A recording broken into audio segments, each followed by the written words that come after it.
Now, a driver's mate has been confirmed dead after an articulated truck loaded with bags of rice ran into another truck loaded with cement on the Kumasi-Accra Road. Wahid Tairu, 25, died on the spot as the driver of the rice-loaded truck, identified as Musa Martin, who is in a critical condition, receiving treatment at the EJISU Government Hospital. The impact of the crash was so heavy that it completely shattered the trailer head, and the engines were forced to dislodge from the vehicle. My colleague Ohimin Tewia, who was at the scene, reports that the accident has brought an unbearable impact on the travelling public as the Kumasi-EJISU stretch has been blocked as we speak. There's more in the following report. The impact of the crash was so heavy, the trailer head was completely shattered and the engine was forced to dislodge from the vehicle with registration GR 2550E. The articulated truck, carrying several bags of rice from the Accra-Kumasi direction, crashed into the rear of the one loaded with cement ahead of him. The driver's mate of the truck, loaded with rice, identified as Wahid Tahiru, age 25, died on the spot. The EJISU-Kumasi stretch was blocked to traffic for several hours as personnel from the EJISU Divisional Police Motor, Traffic and Transport Department worked tirelessly to ensure flow of traffic. ASP Francis Mreku is the EJISU MTTD commander. The accident occurred at exactly 5 a.m.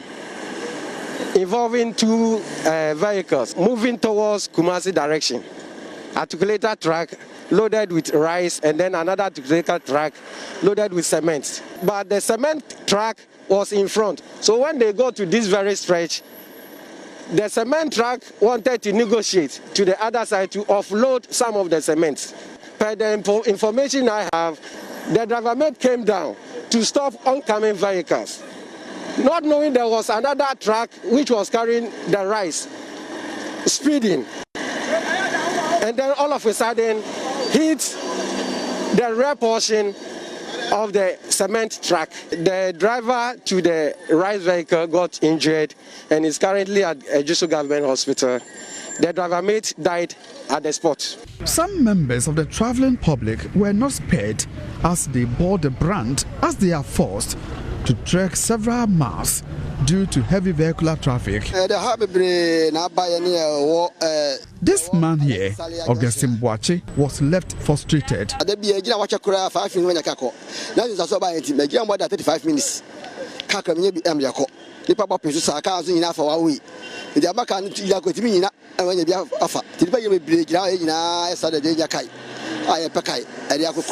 Preliminary police investigations revealed the driver of the truck was speeding at a spot police say is accident prone. This road is asphalted and at the same time a highway. So normally the drivers take advantage of that and overspeed. So somewhere last year I wrote to the highway authority to construct a ramble hump here to slow the drivers to the desired speed. But as I speak, I've not seen anything. And you know, this place too is accident-prone zone. So I think that's the only thing which can help to slow the drivers to the desired speed. Immediately the accident occurred, I deployed my men at all the intersections. As you can see, they are still directing traffic. I also called for towing car from Oforikrum. Unfortunately, when it was coming, it got spoiled on the way. So I had to call another towing truck from Swami. So it has towed the car away and there is free traffic. Still, the personnel will be here directing traffic to ensure that there is a free flow of traffic before they leave the scene. For JoyNews, Ohimin Tewia. Well, let's get the latest on the situation. Ohimin Tewia is joining us now via Zoom. So tell us about the situation on the EJISU stretch as we speak. How much of a traffic situation is still being reported from there? For now, the road, that is the Kumasi-EJISU stretch, has been open to traffic. Motorists and commuters alike are going about their normal business. Unlike in the morning, where they were faced with heavy vehicular traffic after the accident forced a closure of one of the dual carriage lanes, especially from EJISU to Kumasi stretch. But thanks to the swift, attention being by the police MTTD, which brought in this recovery truck to move the accident vehicles away from the scene, it has given some reprieve to commuters who ply the road. And then effort also been made to clear the debris from the accident scene. So even if when you get there at this moment, you are unlikely to see anything indicating there was an accident at the scene of the accident. So I would say yes, with the presence of the police MTTD, a lot has been done, and now there's relief to motorists and commuters alike. So what more arrangements, I mean, from the Ghana Police Service and other security agencies, what more are we hearing from them in terms of the arrangement to ensure that there's free flow of traffic on that stretch? I must say, speaking to the EJISU MTTD commander, ASP Francis Emriku, he did indicate that the spot where the accident occurred is actually accident prone, and there are schools nearby.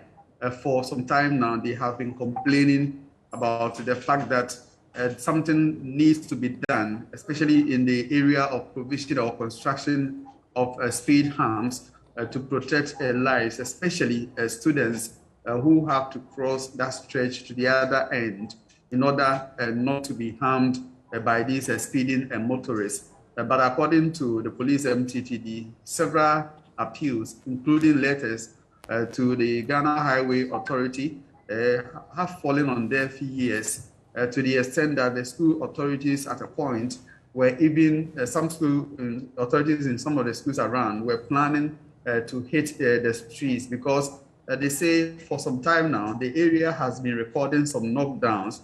And if you look at that particular stretch, it's like you're moving on a hilly area and then you decide to descend. So it gives some sort of relief to drivers and give them the opportunity to speed.